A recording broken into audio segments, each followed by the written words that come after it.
Hello, homies, and welcome to another episode of Easily Entertained with your host, your pop culture Sherpa, your dutiful entertainment news bringer, harbinger of entertainment news. I'm your host, Maddy McClain. Thank you so much for joining me this week. We've got a good episode today. We will be talking about the pop culture news that you need to know to stay in the know, including, of course, the Oscars that went down this past Sunday. And then we will talk all about Kate Middleton. Where in the world is Kate Middleton in the Where's Waldo game that the Globe has been playing? It's very interesting. Talk about the conspiracy theories and all of that good shit. And don't worry, in case you have no idea what I'm talking about, you will by the end of this episode. Then we will also be talking about Queer Eye drama after a Rolling Stones article, or really an expose, came out late last week, exposing the alleged bad behavior of one of the Fab Five. This is Netflix's Queer Eye, the reboot, so we'll talk all about that. And we also have some Bravo news for you.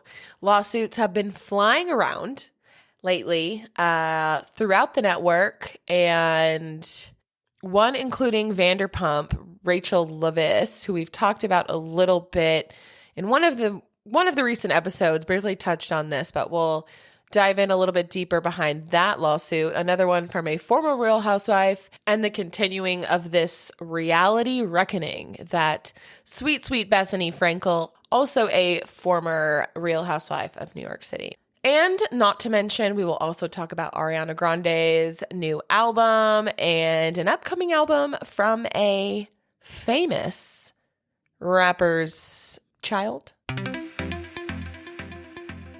South by Southwest has been upon us here in Austin, and for those that don't know, don't worry, because most Austinites themselves don't really know either.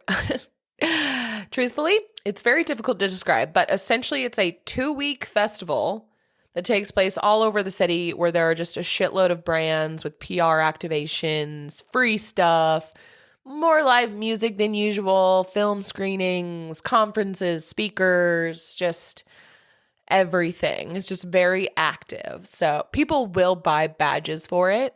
And most of the top tier events or performances can be badge only, but honestly, the majority allow general public and plebeians like myself on a first come, first serve basis, which made me realize how very much over the concept of first come, first serve I am. You know what I'm saying? It gives Hunger Games. It's giving try hard. It's giving, just please don't make me stand in a long ass line to enjoy myself. You know what I'm saying? Fighting for our right to party. Does that make me old now? I don't know. Because here's the thing. I told myself that I would never become that person that hates their birthday or declares themselves a grandma, grandpa at the ripe age of 30, and gripes about all the youngins and how things were so much better in the olden days. And I'm going to keep that promise. I will. And I don't really have to try that hard, I suppose, because I've just always felt younger than my age. And sometimes it astounds me that I'm legally able to operate as an adult individual. You know what I mean? Paying taxes, me? Renewing my license annually? I'm just a baby. The monthly laundry list of shit to do is out of control, especially as women. Anyways, I'm not even a homeowner yet, but that's kind of what keeps me away from it. But neither here nor there. Let's talk about this year's Oscars ceremony. I'm quite done with these award shows, and I think everybody is too, but Oscars are a big one. So this year's Oscars ceremony also felt a bit like we were on a major tipping point. It's coming on the heels of the Hollywood protests from both the actors and writers alike. That would be SAG and WGA. Dwindling viewership numbers and ratings in the last few years post-COVID or whatever the fuck we're defining this time frame as, all culminating in a somewhat revived, pretty much the same award show. This year they had the award show start a little bit earlier. It was 4 p.m. in LA when it began, the televised, walking down the carpet and sitting down, starting the awards and shit. Another thing that they changed was that many of the major awards, like Best Actor, Supporting Actor, or what have you, those were presented by 5 of previous or past Oscar winners. And so that's pretty much the only major differences of this award show. So nothing to really write home about. But then again, here I am talking about it on the podcast. So yeah, Barbenheimer, that era can now be put to rest, you guys. Yay. I think I'm just sick of hearing Barbenheimer so much. You know what I mean? But ultimately, as in many of the past awards ceremonies of this year, Oppenheimer proved to be the ever-favored child, taking home 7 awards total, while Barbie took home 1 for Best Original Song, which was the What Was I Made For by Billie Eilish and Phineas, which now means that Billie has won 2 Oscars for her 2 nominations, which is more than Martin Scorsese himself has won. So that's pretty sick. I feel like she's going to definitely be an EGOT winner. For those that don't know, EGOT winners are EGOT winners are people that have won an award from all of the major award shows. So across music, like a Grammy, Oscars, T for Tony. Tony's like Broadway kind of shit. Emmys. EGOT. Is that? Yeah. I got them all. Look at me go. What really obviously stood out the most was Ryan Gosling's incredible performance. He performed I'm Just Kin. It was amazing. He gave his all out there on that dance floor. And I think it gave the Oscars the levity that it needs. We don't need to be so friggin' serious all the time. I'm obviously a champion of not taking ourselves too seriously here. But another memorable moment was John Cena. He bared it all for Best Costume Design. So first of all, thank you for your service, John. He came out completely naked except for the card with the winner announced on it and some Birkenstocks. And then after he named the nominees, or they played a recording of it, they did this whole bit where Jimmy Kimmel puts clothes on him and puts on this toga looking dress thing on him when he announces the winner, which I just have to add. In a moment of, I'll admit, in a moment of misjudgment, I opened up, I almost said Twix. That's what we should call it, you guys. X or Twitter, just Twix. Because this shit's getting annoying. Still, we're still there in every single news article. Is X, formerly known as Twitter. I opened up Twitter and saw this post of John Cena and how I can't remember what the username was. Maybe I'll find it, but said how this was a humiliation ceremony from the Illuminati. John Cena standing out there naked. With a body like his, it's not that humiliating. You know what I'm saying? So, but this wasn't also a one-off tweet. This tweet had thousands of likes and comments and all that good shit. So that tells you where Twitter is now these days. But that's something we all knew. Which also brought me to the OG historic 1974 Oscars streaker. This YouTube video will be included in the show notes. You have to watch this video I don't know, I think he's giving his intro, opening kind of monologue. Right behind him, a streaker with long blonde hair comes running through and gives a peace sign to the camera.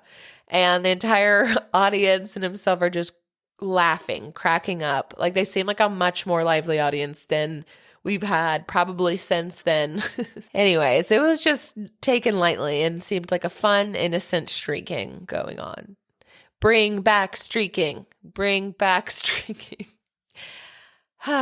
What else? And of course, there was time for a little bit of political discourse between none other than Jimmy Kimmel and Trump. Trump made some sort of this Jimmy Kimmel character he's doing this all so bad. He's such a shitty host. I've never seen him do so. You know what I mean? But in his Trumpy way. And Jimmy Kimmel took the time at the end to say, to acknowledge it and say, isn't it past your jail time? In terms of the actual winners, Emma Stone took home Best Actress or Best Actress in a Leading Role. Cillian Murphy took home Best Actor in a Leading Role. Supporting Actor went to Robert Downey Jr. And then Supporting Actress to Divine Joy Randolph, who was from The Holdovers. And of course, if you didn't guess it by now or see it by now, Oppenheimer took home the Best Film, Best Movie. For those that are fans of Netflix's Queer Eye, there has been a lot of drama surrounding the show and the Fab Five. Queer Eye basically made the way for Netflix's unscripted series that we know and love, like Love is Blind and Perfect Match and all of those, Ultimatum, Selling Sunset. Queer Eye kind of rolled out the red carpet for these shows, for Netflix anyway, because Netflix, up until that point, at least hadn't had major success like they did and continue to with Queer Eye when it comes to reality TV and unscripted shows. But a Rolling Stones article late last week exposed the alleged bad behavior of one of the Fab Five, the quintet from Netflix's Queer Eye, the five being JVN or Jonathan Van Ness, Anthony Porowski, Tan France, Karamo Brown, and Bobby Burke. So Queer Eye is a reboot of the original 2000s Bravo show, Queer Eye for the Straight Guy, which was way ahead of its time. That said, you can imagine how this was a little bit more groundbreaking back then in the 2000s. And then in 2018, the director from the OG series helped in casting and putting together Netflix's Queer Eye. And it premiered in 2018. They've had they've had 8 seasons. And ultimately, if you haven't seen it, it's a feel-good, tearjerker kind of life makeover show where they go to cities, the 5 of them, and they focus on different aspects of what they call the heroes or the person that they're making over. And it all is based in one city per season. Ultimately, there's a lot of deeper morality lessons behind it and people that wouldn't necessarily connect with a bunch of incredibly fabulous gay guys would have otherwise. So that's kind of the basis. So JVN, he focused on like hygiene and appearance and hair and stuff. You know what I mean? Anthony, cooking and health. Tan France does fashion. Karamo Brown is more like a mental health life coach kind of thing. And Bobby is the home designer, interior decorator, and lovingly everyone talks about how much work Bobby Burke does on the show, especially compared to the others. But taking from the article they wrote, they say it best here. This will give you a better idea. They were beloved as a unit, but each was also focused on growing their own personal brand and securing their own various deals, leaning into their areas of expertise. Burke is the level-headed father figure with a solid design business. Brown is smooth, wise, and can quickly establish a genuine connection with the hero. France is English, chic, and quick-witted, and also good fashion sense, obviously. Porowski is the quirky, foodie heartthrob, and Van Ness, who uses they, he, she pronouns, is beloved for their silly quips and joyous, over-the-top personality. That is the kind of background of the Fab Five in the show. And this expose ended up coming on the heels of Bobby Burke's announcement that he would no longer be on the show and be coming back, which then that was how we also learned that there are more seasons coming. And he put on his Instagram, although my journey with Queer Eye is over, my journey with you is not. You will be seeing more of me very soon. And as this came out, this is before the article, but after his announcement that he's leaving, you know, none of us can fathom that one of the Fab Five wouldn't be there. Like, that already was kind of a red flag, but there were also rumblings of drama and castmates, namely Tan and Anthony, being sneaky and kind of campaigning for Burke's replacement, Jeremiah Brent, who has been confirmed to be replacing Bobby Burke. So we get this. Eventually, the illusion of a happy family ended with Burke's departure. Although Burke presented the decision to part ways as amicable, 3 sources with knowledge tell Rolling Stone there was more to Burke's departure. Not only was he allegedly blindsided with how things played out, but talk has been circulating among those close to the show that another Fab Five member may have campaigned for Burke's replacement. It's not a news story that a boy band falls apart, says one Queer Eye production member who, like the others, requested an anonymity, citing NDAs and career repercussions. Essentially, they were a group of people put together in their mid-30s and told to be best friends. But people don't expect that Queer Eye could be that. That's truly what it was. A manufactured boy band with big personalities that certain ones were favored and certain ones were not, and then eventually turned really toxic. Sounds about right. And whenever I feel like oftentimes the public asks for these peek behind the curtains kind of things, behind the scenes. But a lot of time, it takes away from the allure of it. I suppose, even myself, call me naive, but I guess they act really well because at least in the beginning, they did all choose, the producers chose them for a reason. They all got along, they're all homies, and how adorable, and they have great camaraderie between them, great banter, my favorite thing to say. But you can kind of sense the tension a little bit in the more recent seasons. So the article continues on to say, as Queer Eye got bigger, the quintet grew increasingly competitive over screen time and who had the best sound bites, production sources say, as each jockeyed to be the show's biggest stars. Still, it was clear hairstylist Van Ness was the breakout personality.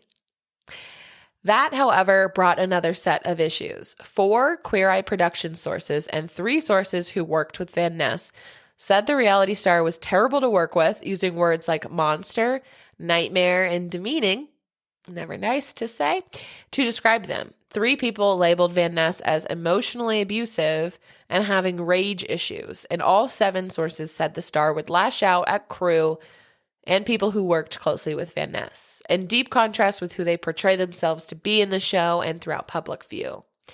So learning this is definitely a huge bummer. It's sad. You never want that bubble to be popped, when you have a favorite celebrity you follow, favorite author, whatever. That turns out they're quite opposite of who the public personality that they portray. The world is now playing the game of where the F is Kate Middleton? And why are we all screaming about it? Why are we all talking about it? Why are we all deep diving? Kate Middleton, what's going on here? So, let me preface this first by saying that the royal family, Windsor Palace, I'll insert nicknames here, much like Bravo fans, the royal family aficionados out there are experts in British royalty. It requires studying it like a college course, I would say.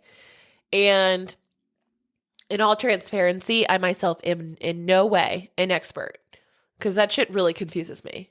I struggle to define exactly what a second cousin is in relation to myself and stuff. So figuring out how a duke becomes a prince or a prince is named Prince of Wales versus just a prince, you know what I'm saying? It's a lot.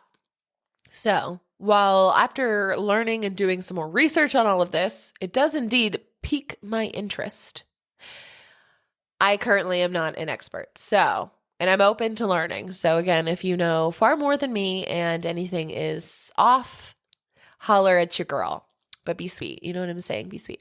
So I do know enough to be slightly dangerous, but mostly that I feel very strongly, A, that Princess Diana was basically killed by the British paparazzi. And B, I'm bitter that Camilla is a queen. Anyways, but that doesn't mean my kind of lack of full understanding of the royal family. It does not mean that I don't appreciate the place that it holds in global pop culture or just how the real life drama rivals that of probably Gossip Girl, Ugly Betty, and Desperate Housewives combined. Those are some incredible series. Highly recommend if you haven't already. So anyways, or The Crown on Netflix is probably one too. But I say all of this to underscore how prior to reading more on this, I was actually cackling. And I'm still kind of cackling. Just a little giggle, a little hee-hee at the absolute absurdity of the media circus, media chaos that's been going on around Kate Middleton. The internet sleuths, they're sleuthing. The way detectives, just sitting at home, came out of the woodwork to determine the many photo editing faux pas of a photo that the royal family sent out in response to Kate Middleton's whereabouts is hilarious. But before we dive into that, let me give you the quick rundown of why everyone is freaking out and why everyone's coming up with some truly, entertaining conspiracy theories. I may say so myself as to why she has kind of disappeared from the public eye. So let's walk it on back. Let's go back in time, shall we? The last time that Kate Middleton was seen publicly and documented by, like the paparazzi and stuff, or at least on official business, was Christmas. And prior to that, everything, it was normal business as usual. But on Christmas Day, that was the last normal moment that Princess Catherine would have. It was her last royal engagement. There we go. So a few weeks later, on January 17th, the Kensington Palace announces Kate Middleton has a, quote, abdominal surgery. That's as much information as we've been given. I mean, it's like probably fine. It's someone's health we're talking about here, but still, which we'll get into later, the health of a royal, which has been historically treated way differently than like normal people or even celebrities. And in this same statement, they ask for privacy so they can have as much normalcy as possible for her children. Okay, fair enough. Same day, Buckingham Palace also announces that King Charles is seeking treatment for an enlarged prostate. Interesting that they're both released at the same day. This is a PR 101. Minimize kind of both topics, both pieces of news by announcing two things at once, right? Okay. Fair enough. Then January 29th is when news broke that allegedly Princess of Wales had returned home. Kate Middleton had returned home. But unlike King Charles, unlike him, whose departure was photographed, there were no photographs of her leaving the hospital at all. Then we still don't see anything, no photo proof or whatever. February 5th, King Charles then announces that he does indeed have cancer. They're going after treatment and he'll stay out of the public eye too. Pretty much, but he feels confident that they caught it early and stuff. We're getting all this detail about King Charles, but not so much about Kate. People start saying things. It's the end of February. No one's heard or seen from Kate Middleton. And basically the royal family comes out saying, "We are very clear from the outset that the Princess of Wales was out until after Easter, and Kensington Palace would only be providing updates when something was significant." They also added the princess was, quote, doing well. That wasn't enough for the internet to be satisfied. So, really kind of conveniently, later on March 4th, paparazzi capture Kate driving around Windsor with her mother. It's so grainy footage, but we see her, okay? Now that people are freaking out, they're saying something. The internet is still not dying down. And so to allegedly help support their case, they release a photo of Kate Middleton and her 3 kids with a photo for the British or UK's Mother's Day. And the palace that was taken by William last week. And at first we're like, okay, that'll probably, that'll settle it. We see this photo. That's when the detectives come out and they notice like 5 different, pretty obvious ones zoomed in photo editing faux pas. Like a weird placed hand, or like the walls are in a weird angle, or look like the walls have like taken acid or something. You know what I mean? Just a little bit wonky-tonky. Princesses, they're just like us. They use Facetune, I suppose. Once enough hoopla was made over the photo, The Associated Press actually sent a kill notice, which in the journalism world happens very rarely, but it's when these kind of accredited media sources, one being Associated Press, a major one, when they release these photos, they take it back because there is either new information that substantiates that this is altered, or it's not completely, something's iffy.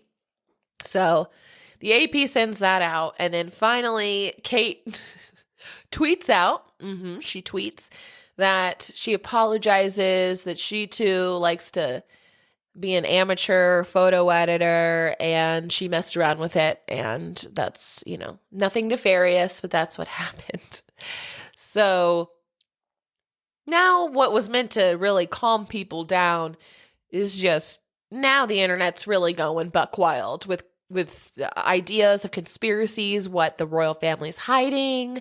Allegedly, there was a royal engagement that William had canceled late February.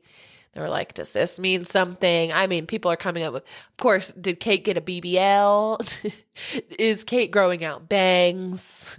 The more serious ones, are they getting a divorce? She didn't have a ring on in that photo. Is that normal? All of this. And I think Vox kind of says this better, and this is what made me realize, okay, this is why not only are we just being dramatic, and the internet is dramatic all the time, but that it's a little bit different when it's concerning a royal family member, especially one like Kate Middleton. First of all, that no one has so much caught a single photo of Kate slipping into a car or being surrounded by security team, getting her places. None of that has happened. Under normal circumstances, this is Fox, the lack of photos of a woman recovering from a medical procedure would be recognized as a reasonable respect for someone's privacy. However, the life of a future Queen of England is not normal circumstances. In a country with notoriously ruthless tabloid press, Diana, royals are considered to be fair game as much as anyone. Royals are expected to keep the public informed on their well-being, to play the game with the media. The royal women, particularly, are expected to meet nearly impossible expectations, to be always beautifully groomed, always pleasant, always available to their public, no matter the circumstances. Kate has traditionally done so with reliable goodwill. After the birth of each of her 3 children, Kate appeared dutifully in front of the hospital in full hair and makeup for a photo op for the paparazzi within 24 hours, and she did it with a cheerful smile each time to boot. What made this particular procedure different? What had kept Kate from wanting to show her face and kept the press from demanding to show it anyway? Why did the palace eventually feel driven to release an apparently manipulated photo of her? Yeah. And ultimately they go on, this is of course in the show notes too, but they go on to really explain, as we've seen, they use what's called a royal rota, which essentially is the group of publications that are approved to handle certain areas of coverage of the royal family. That one publication will in turn disperse this information to anyone and everyone who requests it. So it's a way they have kind of more control over what's being said to them, about them rather, in the media.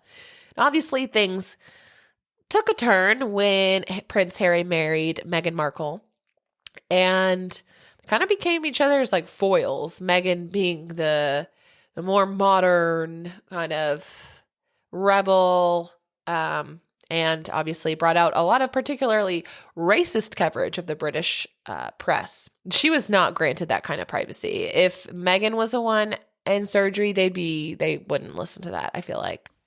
So we'll see. We're still a ways out of Easter, when allegedly that's when she'll resume her public royal engagements and appearances. But in the meantime, the manipulated photo and their kind of just the royal family's insistence that nothing is wrong here, they're hiding nothing, is getting people to feel like they're all kind of gaslighting us in public. You know what I mean? Bravo, bravo, bravo. First of all, interesting fact. Whenever the cast members shout, bravo, bravo, bravo, it's so that they break the fourth wall, and so the Bravo won't air whatever they're about to say. So If you ever see that, that's the whole thing with Bravo, Bravo, Bravo. Anyways, lawsuits have been flying around lately, or at least, most of them have also been covered more in the media, especially involving Bravo, NBC Universal, and now the beloved Andy Cohen, who is the daddy of the Housewives, Below Deckers, and everything Bravo reality TV, and hosts Watch What Happens Live, the after show. Let's take a step back. In a previous episode, kind of talked about this a little bit, but there's what's been coined reality reckoning, thanks to Bethany Frankel, a former Real Housewife of New York, essentially calling out for more responsibility and on behalf of the network, really, to address the alleged toxic workplace culture that she and several other stars are speaking out about. And really, it all started with another Exposé type article with, 3 or 4 kind of ex-Bravo stars or whatever, detailing their experience there, just not being a lot of delicate handling of mental health and drinking and this encouragement to kind of sabotage your own life and others to make good TV in the name of good TV. And this kind of also came on the heels of post-Scandival and seeing, Rachel Leviss and ending up going to a mental health facility and taking time away from that. And it brought up all these discussions. So Bethany Frankel took Rachel under her wing. So we'll get to more Rachel a little bit later. But for those who don't know, she was on Vanderpump Rules, ended up having an affair with Tom Sandoval of Scandival. And her best friend was said Tom Sandoval's girlfriend of 10 years, Ariana Maddox. But the first lawsuit that kind of swang down was from Leah McSweeney, former New York housewife for 2 seasons, just putting that out there, formerly sued Andy Cohen, Bravo, and NBC Universal, alleging the creation of a, quote, rotted workplace culture that discriminated against, tormented, demoralized, demeaned, harassed, and retaliated against Miss McSweeney because she is a woman with disabilities such as alcohol use disorder and various mental health disorders, all in the name of selling drama. According to the complaint, which was reviewed by the New York Times, Ms. McSweeney, 41, joined the Housewives of New York City cast around the time she'd relapsed after 9 years of sobriety. She became sober just before she started filming the show and has alleged that producers developed, quote, artificially close relationships with her through which they cultivated a treasure trove of Miss McSweeney's dark secrets with intent to place her in situations known to exacerbate her alcohol use disorder and mental health disabilities because they thought that intentionally making these conditions worse would create good television. The complaint goes on to allege that producers frequently undermined Ms. McSweeney's sobriety not only by encouraging her to outright to drink, but by engaging in guerrilla-type psychological warfare intended to pressurize Ms. McSweeney into a psychological break and cause Ms. McSweeney to relapse. It also claims that Mr. Cohen, Andy Cohen, frequently uses cocaine with other Housewives stars and that he rewards those cast members with favorable treatment. The response from this was, an unequivocal denying of all of this, especially from Andy Cohen. In fact, going so much as to say requesting that she directly remove that line, the disparaging line about him using coke, or else, he'll face legal action. And so now both of their lawyers, Leah McSweeney and Andy Cohen's, have been publicly making these statements back and forth. It doesn't paint a great picture. But for me, honestly, when I read that is, talk about dramatics. The drama is right there in that lawsuit. They used every word from the thesaurus for traumatize, really. I think that was pretty much what the lawyers did there. I'm sure there were probably some producers out there that were pushing things a bit. I'm sure. But to sue an entire network, blaming them for for your relapse is kind of crazy to me. Kind of wackadoodle dandy. She, an adult, knowingly gave her consent to participate in this reality TV show. I just don't think that she can shift all of the blame and decide that the only reason that she relapsed was at the hands of the network and Andy Cohen and the show. And then after these 2 seasons where she alleges that all, co-stars were encouraging her to drink and such and all of that, that then years later, recently actually, she did essentially another type of series. It's called like Girls Trip Reunion Girls Trip, where, just kind of like a crossing of different seasons and different Real Housewives get together and they go on trips like the All-Stars essentially. And she did one of those. And based on Bravo's response, she had complained one of the co-stars there in that season was outright saying, just drink, whatever. Is it really that bad if you drink? And they did address it. And that castmate was no longer a castmate and they sent her home. So it's not like they haven't at all taken any steps. As of right now, though, that lawsuit is still out there and still pending. So we'll see what happens with that. Not too far after that, though, a second lawsuit was filed on behalf of Rachel Leviss. She is suing Tom Sandoval, Ariana Madix, and the production company. So she's suing the best friend whose boyfriend she had an affair with. Interesting move. This all goes back to the notorious FaceTime call that is credited with launching Sandoval into the phenomenon, the craziness, the subject of every media everywhere alive, based on how Ariana came to discover that they were cheating.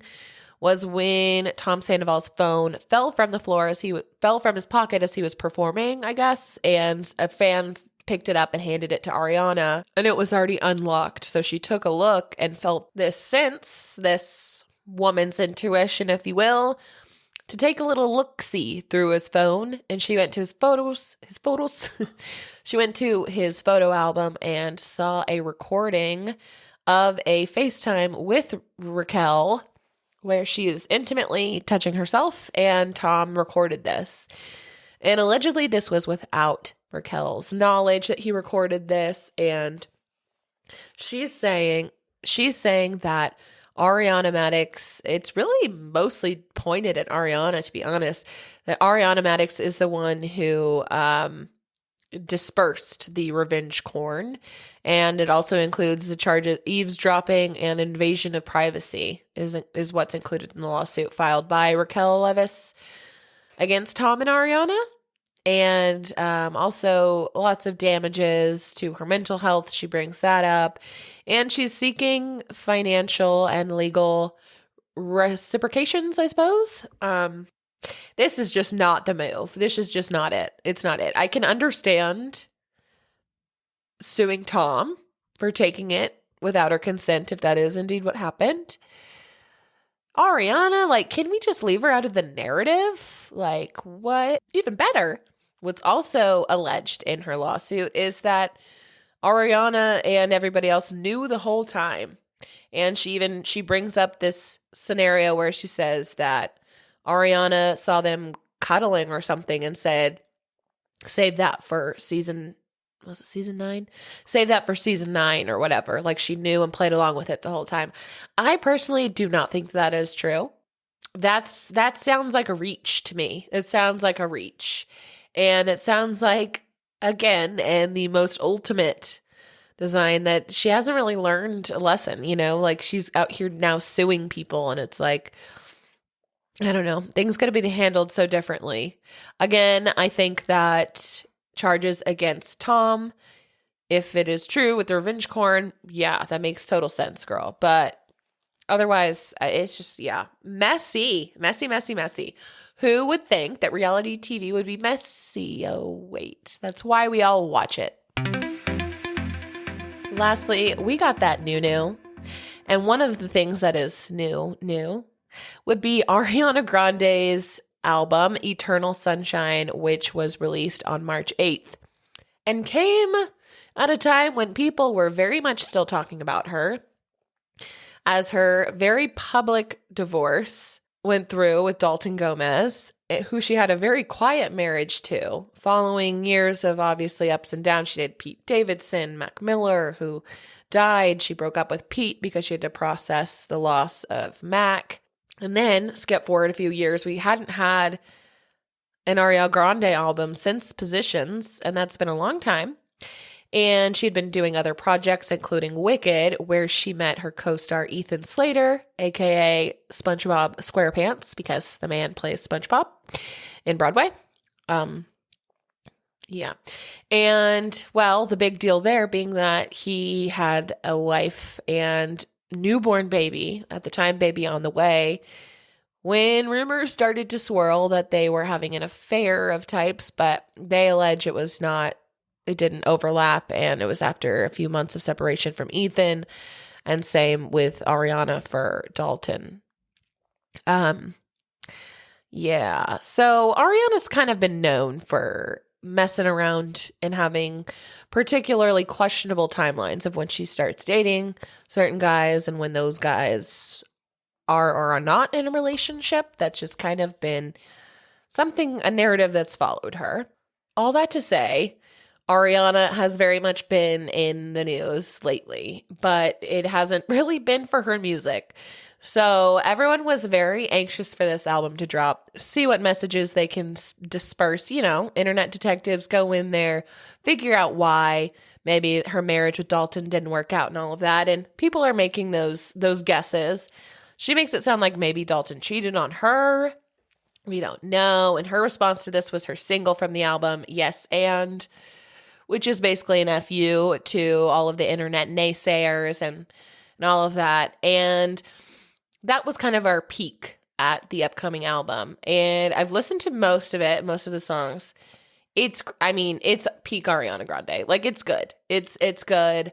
I wouldn't say I'm the biggest fan, but to like someone's music, I don't think you necessarily have to agree with everything that they are as a human being.